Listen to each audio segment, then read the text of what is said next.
en este momento ando tras la pista de los técnicos en comunicaciones que viven aquí en Carola. Los de larga data, los que ayudaron a mantener las comunicaciones acá y los que construyeron el sistema de comunicaciones analógico que utilizamos nosotros antes de que existieran los celulares. Buenos días, ¿cuál es su nombre, amigo? Mi nombre es Ángel Alberto Pernalete Madrid, entre comillas el negro. Ok, negro. Échame el cuento de la CanTV. ¿Desde cuándo te iniciaste tú en la CanTV y en qué época? Bueno, me inicié en 1975. A partir de ahí trabajé como obrero y como ayudante de los que ya estaban fijos en esa empresa.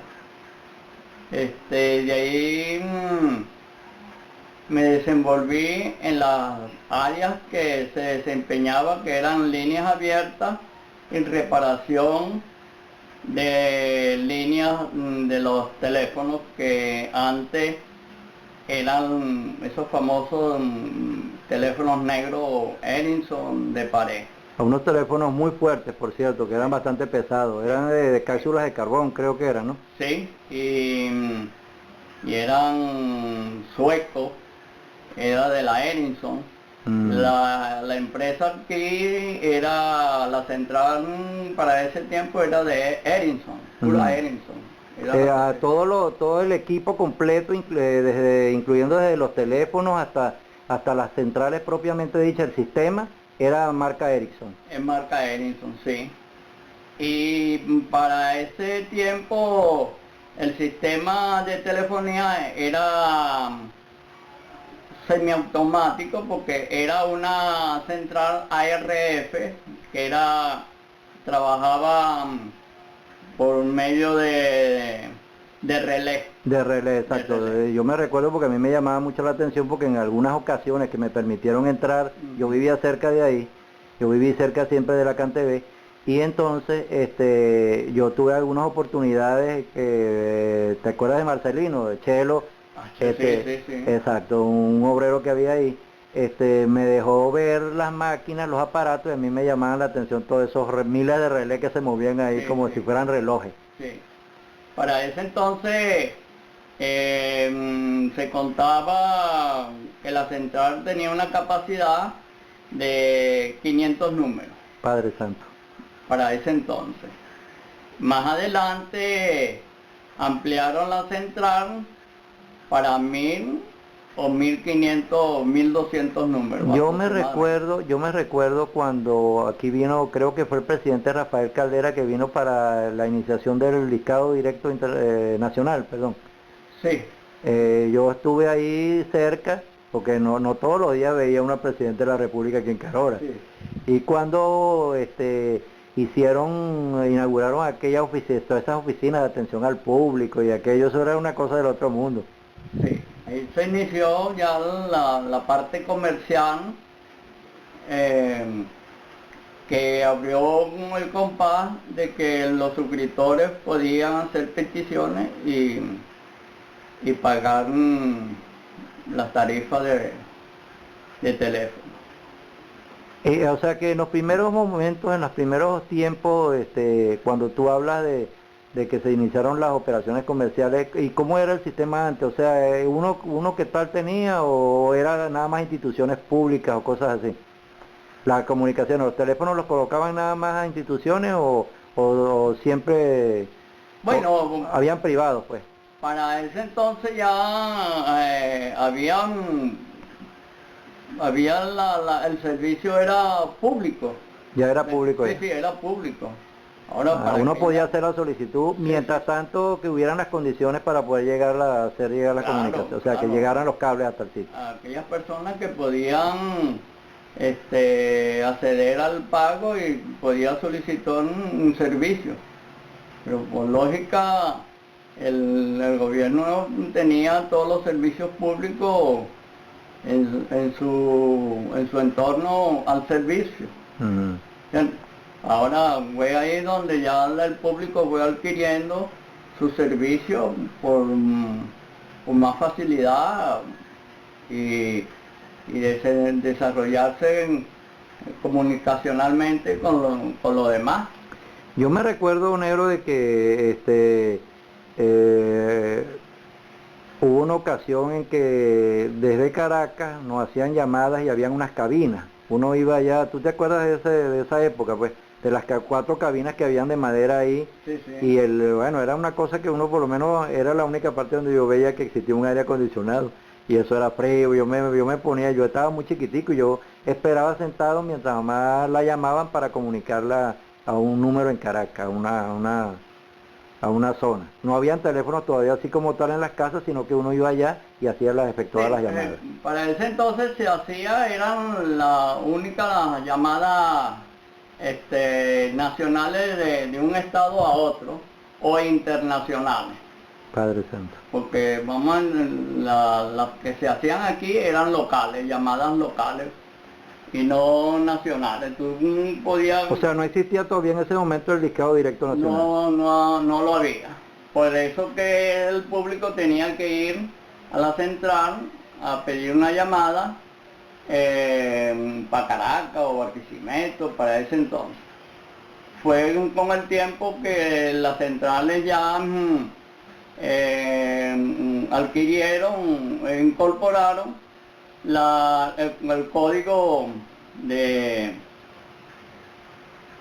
el código de ¿cómo se llamaban? De estación Ujú.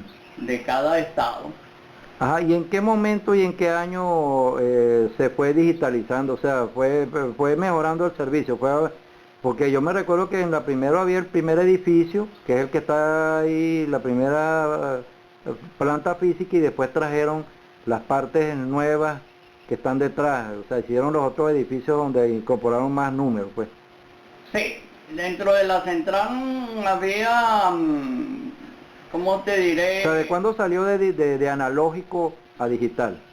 Este, cuando dentro de la central había ya ese cableado y ese herraje, ¿no?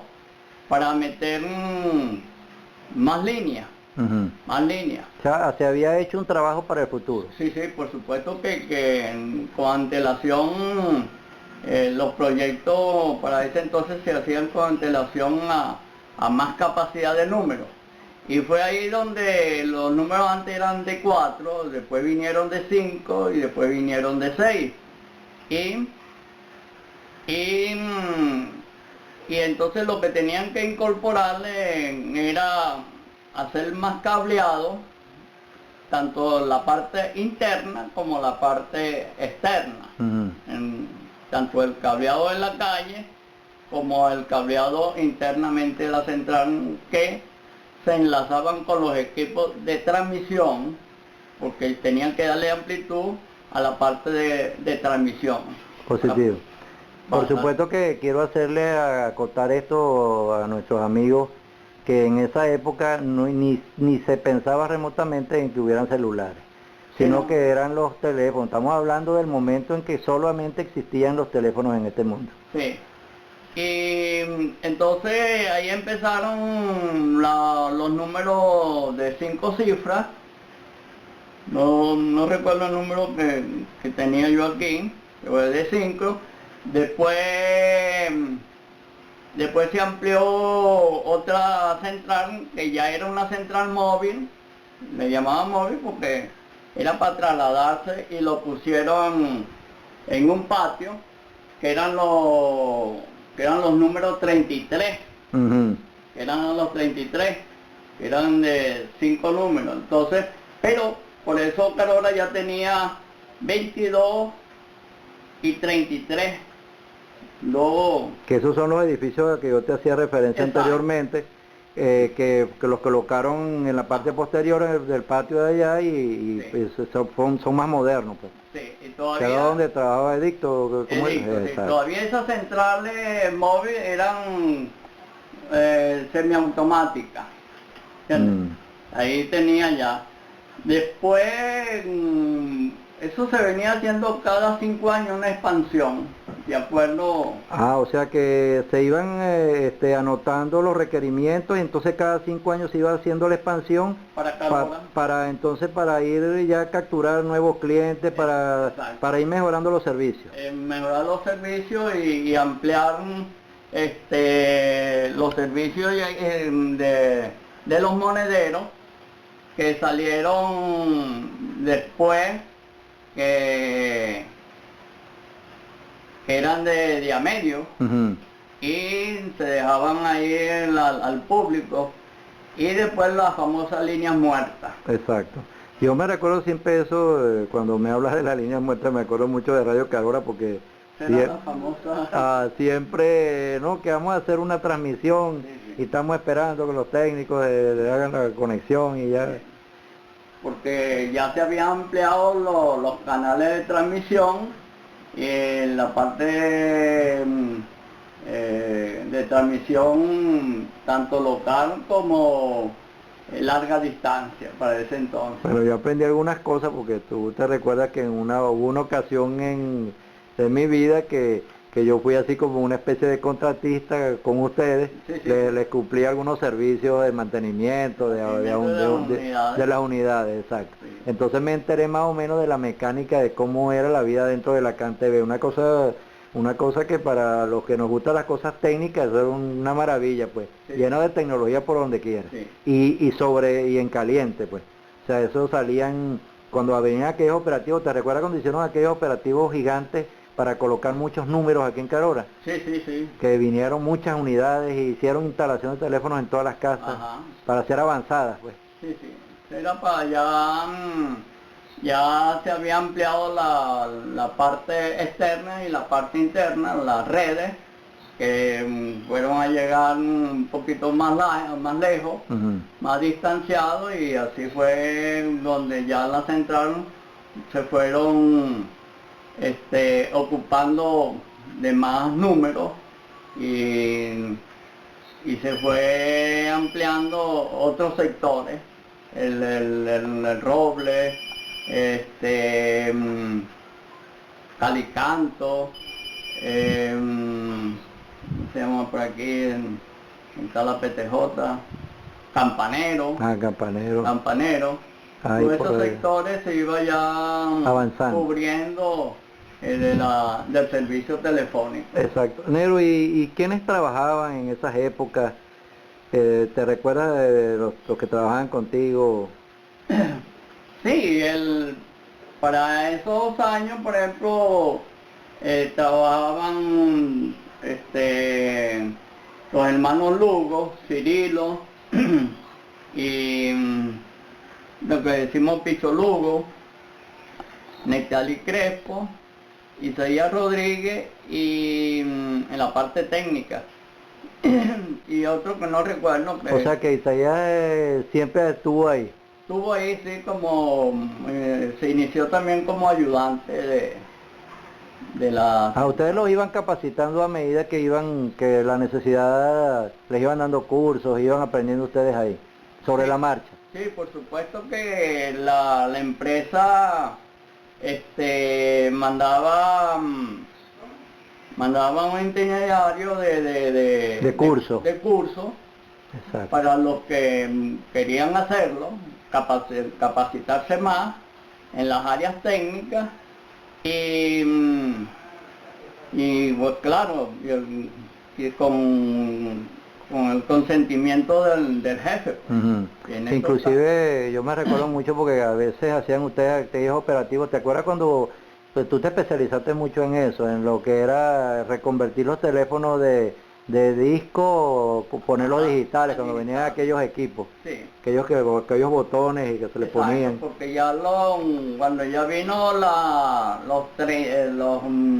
centrales móviles, que eran los 33, y eso traía una parte digital, y por eso se ponía, era el puro tablero de los números, pero era a la vez analógico. Sí, o sea, se aprovechaba, no Sí. se desechaban los teléfonos, sino que se reconvertían Ajá. y entonces se adaptaban a las circunstancias. Exacto. No sé si tú te habrás dado cuenta en los teléfonos que hay una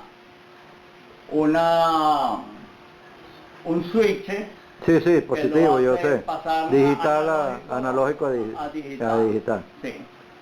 Sí, Y ahí es donde salieron ya, por ejemplo, ya para el 2000 se entró esa nueva central que todavía se encuentra, que es la digital. ujú, Ya es una Siemens. ok, Una ya es Siemens, otra sí. empresa. Otra empresa ya no había, vamos a decir, licitado mayor capacidad para centrales de Venezuela.